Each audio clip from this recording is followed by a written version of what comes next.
오늘 포럼으로 기조연설을 해주시는 반기문 전 유엔 사무총장님께 깊이 감사를 드립니다. 특별연설을 해주시는 박영선 전 중소벤처기업부 장관님, 주로 러시아 대사를 역임하신 이성락 국회의원님, 그리고 참여해주신 모든 전문가 패널 여러분께도 감사의 말씀을 드립니다. 오늘 축사를 해주시는 조태열 외교부 장관님, 그리고 홍경훈 국회의원님, 그리고 로버트 브라운 이사단 작전 부시장님께도 감사드립니다.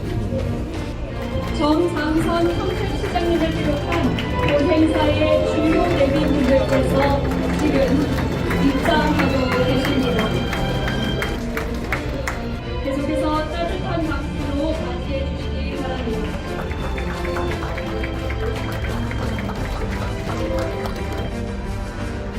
감사합니다. 참석하신 대비분들께서도 운영요원의 안내에 따라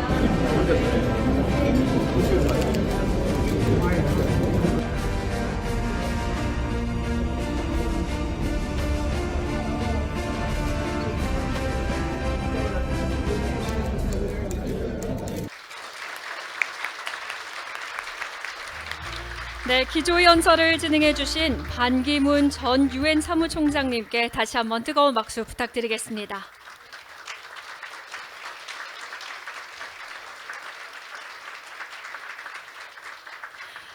계속해서 두 개의 특별연설을 청해 듣겠습니다. 첫 번째 특별연설은 박영선 전 중소벤처기업부 장관님께서 준비해 주셨습니다.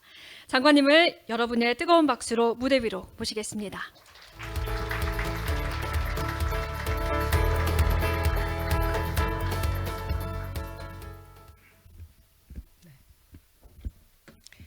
네, 여러분 이렇게 만나 뵙게 돼서 반갑습니다. 그리고 초대해 주셔서 감사합니다.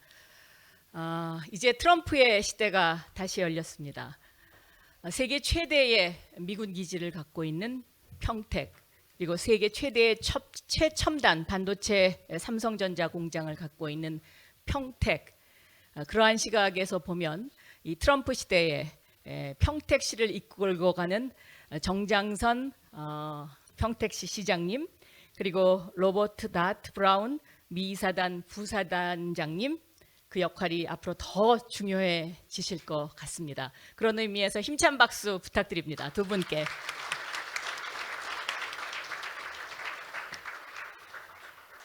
제가 오늘 여러분에게 말씀드릴 제목은 우주의 탄생, 생명의 탄생, 그리고 AI의 출현입니다. 왜 AI의 출현이 이러한 3대 사건 중에 하나가 되는지를 지금부터 설명드리도록 하겠습니다.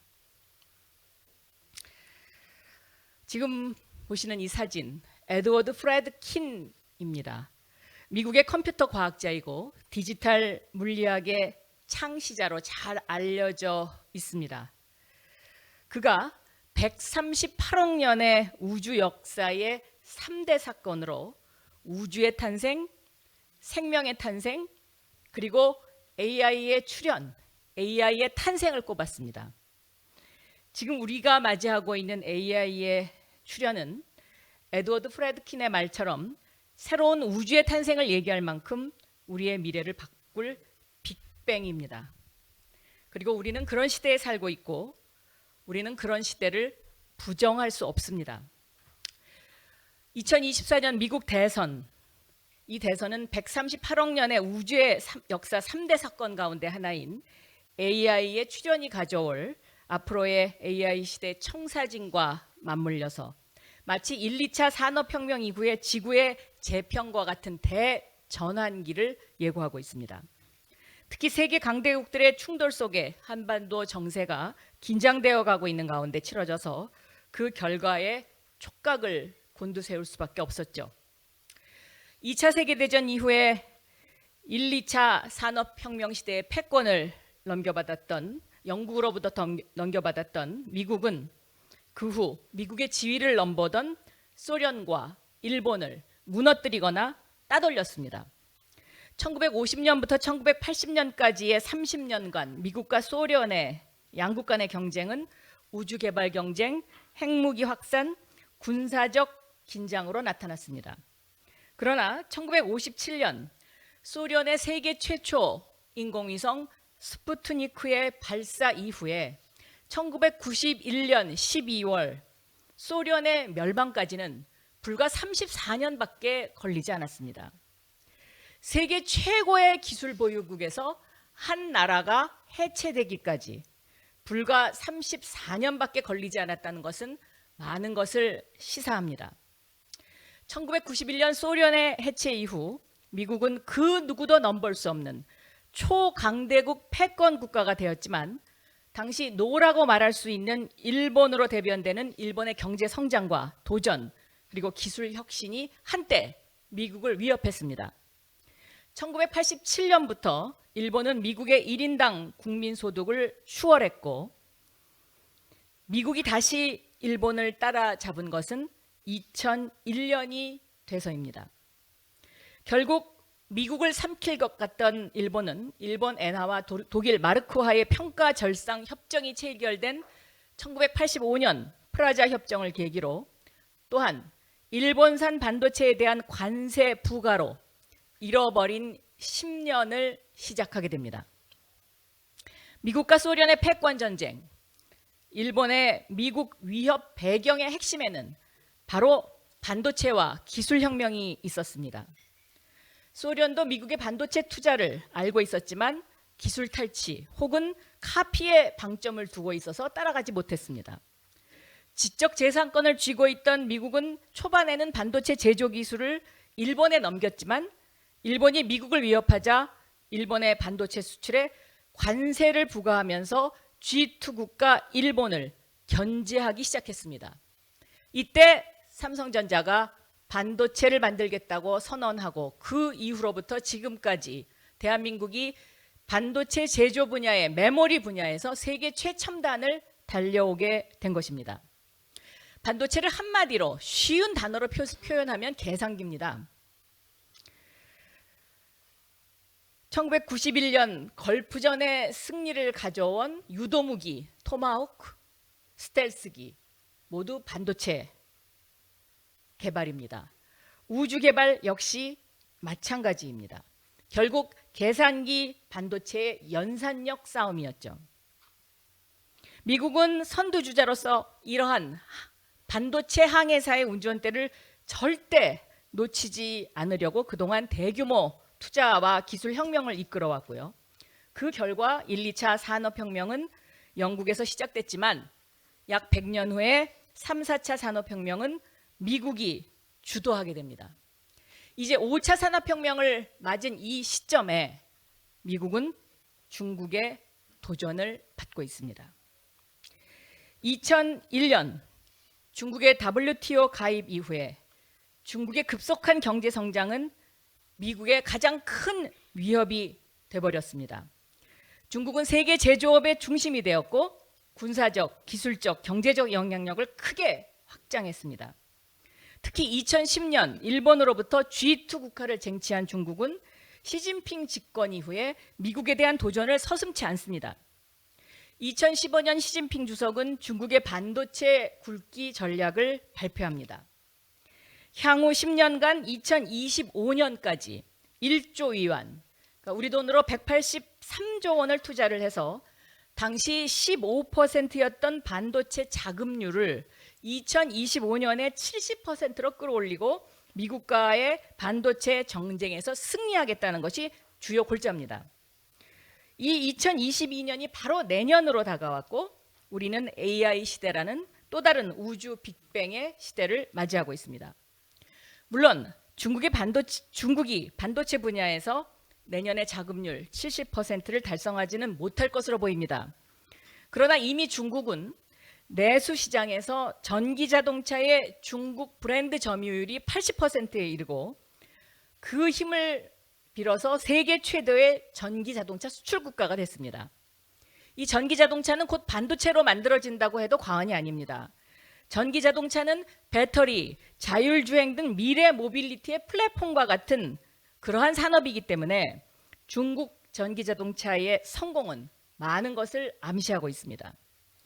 세상은 늘 세계를 지배하려는 패권국과 여기에 도전하는 지배와 도전의 싸움의 연속입니다. 1991년 걸프전의 대승, 그리고 1991년 소련 멸망 이후 지난 30년은 미국 주도의 세계화와 자유무역주의 시대였습니다. 그러나 이제 지난 30년의 자유무역주의 시대는 끝났습니다. 트럼프 대통령의 당선은 더욱 보호무역주의를 가속화시킬 것입니다. 미국과 중국의 지배력 확장과 도전을 위한 싸움, 산업적, 군사적 싸움도 한층 더 가속화, 전략화될 것으로 보입니다. 그 핵심에 바로 반도체 AI가 있습니다. 반도체는 대한민국 수출 품목 가운데 20%를 차지하는 주력 품목입니다. 2023년 기준으로 한국 반도체 수출에서 중국이 차지하는 비중은 약 57%입니다. 특히 메모리 반도체의 경우에는 전체 수출의 73%가 중국과 홍콩으로 수출되고 있습니다. 이러한 고래 싸움 속에서 대한민국 반도체는 위기를 맞고 있습니다. 만약 중국의 반도체 자금률이 전기 자동차처럼 80%를 넘어서고 그들의 계획처럼 내년에 70%가 된다고 가정했을 때 대한민국 반도체 산업의 미래는 어떤 모습이어야 할까요? 특히 평택은 대한민국 반도체의 미래이기에 이 질문은 우리를 긴장시킵니다. 앞으로의 반도체, AI 산업이 미국을 중심으로 하는 새로운 공급망과 중국을 중심으로 하는 공급망으로 양분화될 것이기 때문에 더욱 그렇습니다. AI 시대의 반도체 산업 전략은 지금까지의 모습과는 분명히 달라야 됩니다. 메모리 위주였던 대한민국의 지금까지의 반도체는 이 메모리는 자본이 많이 투입되는 장치 산업이었고 같은 것을 반복적으로 찍어내는 형태의 산업이었기 때문에 그래서 대기업 위주의 경제 구조가 유효했습니다. 그러나 AI 시대의 반도체 산업은 주문자 생산으로 그 형태가 바뀌고 그동안의 반도체 체계 공급망 구조도 이제 서서히 바뀌고 있을 뿐만 아니라 이제는 대기업 하나만 잘해서 되는 산업 구조로는 살아남을 수가 없습니다. 생태계, 즉 에코시스템을 만드는 것이 매우 중요합니다. 반도체 성공의 방정식이 바뀌고 있다고 할 수 있죠. 최근 반도체 사슬 구조 속에서 가장 주목받고 있는 엔비디아의 20년 전을 돌이켜봅니다. 2000년대 초에 엔비디아의 젠슨 황은 게임에 들어가는 부품을 설계해서 파는 회사였고 삼성전자를 만나기 위해서 젠슨 황은 간청해야 되는 상황이었습니다. 물론 젠슨 황은 남들이 모두 그 당시에 썼던 CPU를 넘어서는 GPU를 개발을 해서 남들과는 다른 모습으로 촉망받던 스타트업의 창시자였죠. 젠슨 황은 GPU의 성공에 머물지 않고 보다 사용이 간편하도록 CPU와 GPU를 연결한 H백을 만들었고 또 이를 쿠다의 핵심으로 만들어가면서 엔비디아의 생태계를 구축해 갑니다. 결국 모든 개발자들은 쿠다를 쓰게 되고 이는 결국 엔비디아의 모든 것이 락인되는 즉 종속되는 결과를 가져오게 됩니다. 본격적인 AI 시대를 맞이해서 엔비디아는 블랙웰이라는 것을 만들어서 다시 한번 AI 시대 엔비디아의 생태계의 제국에 도전하고 있습니다. 그 성공의 비결 속에 바로 협력, 기업 간의 협력과 생태계가 존재하는 것입니다. 이런 상황에서 우리 반도체 산업은 그리고 AI의 산업은 어떤 미래를 그려야 하는지 그 해답을 찾아야 됩니다. AI 시대의 대전환이라는 관점에서 볼 때 챗 GPT와 같은 파운데이션 모델을 만들지 못했다는 그러한 시각에서 보면 한국은 한 발 늦었습니다. 물론 미국과 중국 이외의 다른 나라들도 모두 마찬가지입니다. 한국의 경우에 AI의 가교 역할을 했던 클라우드 산업의 규제를 국정원 시각에서 바라본 그 보완이라는 측면에서 완전히 풀지 못해서 늦었고 기업들은 과감한 대규모 투자에 늦었습니다. 제가 중기부 장관을 하면서 국정원의 시각에 갇혔던 규제를 절반 정도 풀긴 했습니다. 그러나 그 나머지 절반이 아직도 풀리지 않고 있다고 들었습니다. 또한 한국은 그동안 메모리 반도체에 너무 취해 있었다는 반성도 필요합니다. 2차 세계대전 이후에 지난 80년간의 기술 혁명을 되돌아볼 때 컴퓨터가 작아지리라고 예측을 하지 못했던 1960년대, 70년대의 IBM의 몰락, 또 데스크탑 PC에서 스마트폰 시대를 대비하지 못했던 인텔의 몰락 등이 교훈으로 다가옵니다. 역사적으로 30년 주기로 찾아오는 빅테크의 흥망성쇠는 파괴적 혁신을 요구하고 있습니다.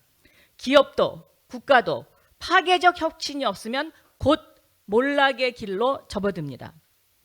2000년 초에 김대중 대통령 시절에 전국적으로 브로드밴드를 깔아서 인터넷 시대의 선두주자로 올라섰던 대한민국은 PC, 스마트폰 시대를 거치면서 지난 20년간 선진국의 지위에 올랐습니다.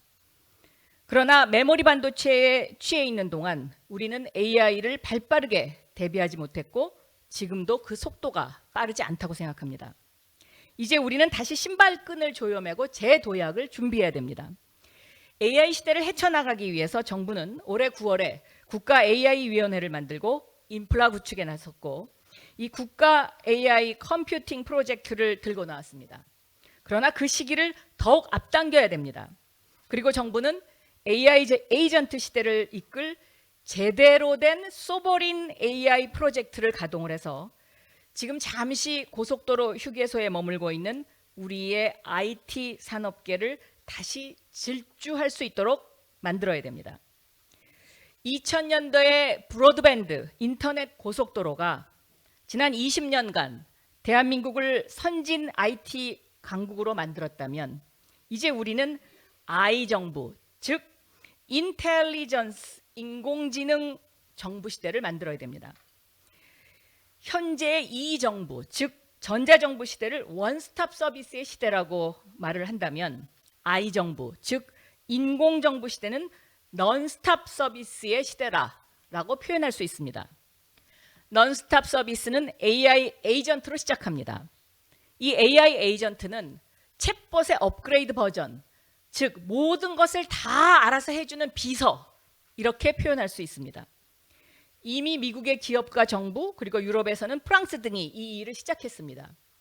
빌 게이츠는 앞으로 5년 안에 AI 에이전트 시대가 도래할 것이라고 예견하고 있습니다.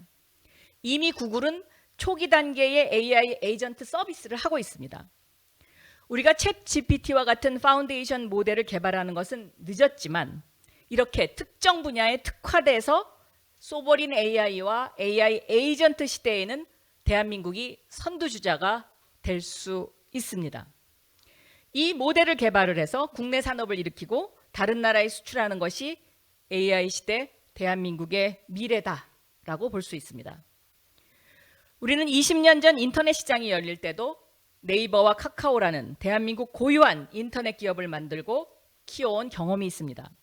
미국의 구글, 애플에 점령당하지 않기 위해서 안간힘을 써왔던 유럽의 독일, 프랑스의 디지털 장관들이 제가 중기부 장관을 할 때 저에게 한국을 부러워하고 다시 들여다보게 된 계기로 바로 네이버와 카카오를 꼽았습니다. 구글에 대항하기 위해서 한국적 검색 기능을 구축한 네이버와 국민 메신저 카카오의 비결을 독일과 프랑스의 디지털 장관들이 저에게 질문했었습니다. AI 시대에도 우리는 이러한 한국 기업, 한국 산업을 키워내야 됩니다.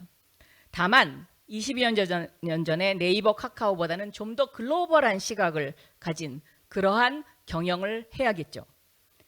이 20년대 초, 20년 전 인터넷 세상이 열릴 때까지는 대만의 TSMC 하면 삼성전자의 이병철, 이건희, 구글에 대적하는 네이버, 이와 같은 한국을 대표하는 기업가가 있었습니다. 그런데 지금 AI 시대를 맞아서 샘 올트만, 젠슨 황, 일론 머스크, 이러한 사람에 대적할 만한 한국 기업과 기업인이 없다는 것, 우리가 뼈아프게 받아들여야 하는 점입니다. 특히 이제 트럼프 미국 대통령의 당선으로 미국은 한국을 경제적, 산업적, 안보적 측면에서 더욱 압박할 것으로 예상됩니다.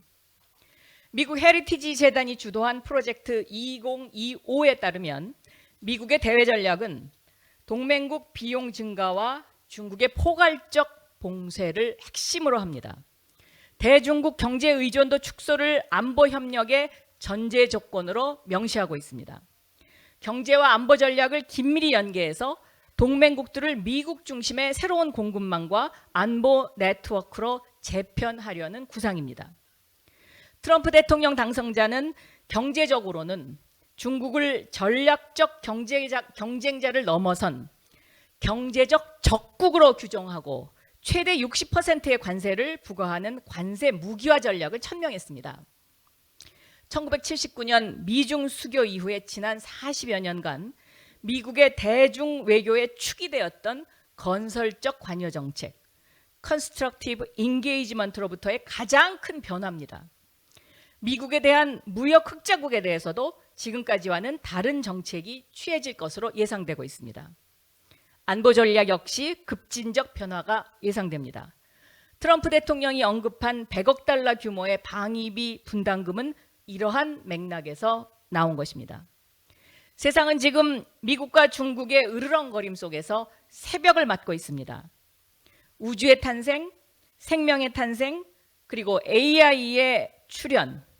이 AI의 출현은 산업적으로 그리고 국가안보적으로 우리를 거대한 용트림의 소용돌이로 몰고 가고 있습니다. AI 시대의 전환이라는 파고 속에서 우리가 좌표를 잃지 않고 항해하기 위해서 우리는 이제 다시 우리의 모습을 점검하고 우리가 어디에 서 있으며 어디로 가고 있는지 이것을 조망할 때입니다. There is no AI without chips. 반도체 없이는 AI도 없다. 이렇게 얘기합니다. 저는 이 말에 한 발 더 나아가서 There is no life without AI. 이제 AI 없이는 우리의 삶, 일상도 없다고 이야기를 합니다. AI는 에너지 측면에서 전기로 귀결됩니다. 그 전기를 무엇으로 만들 것이냐? 이것이 또 핵심 포인트입니다.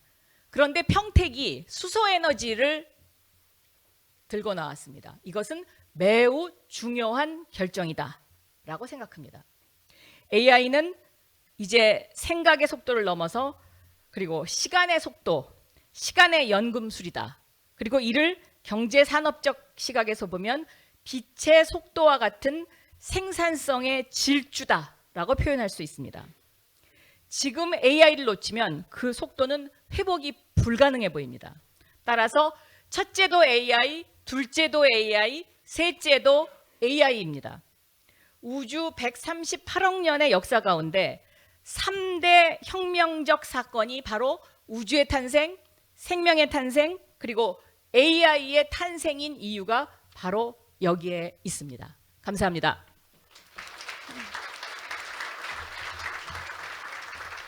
네, 열정적인 특별 연설을 진행해 주신 박영선 전 중소벤처기업부 장관님께 다시 한번 뜨거운 박수 보내드리겠습니다.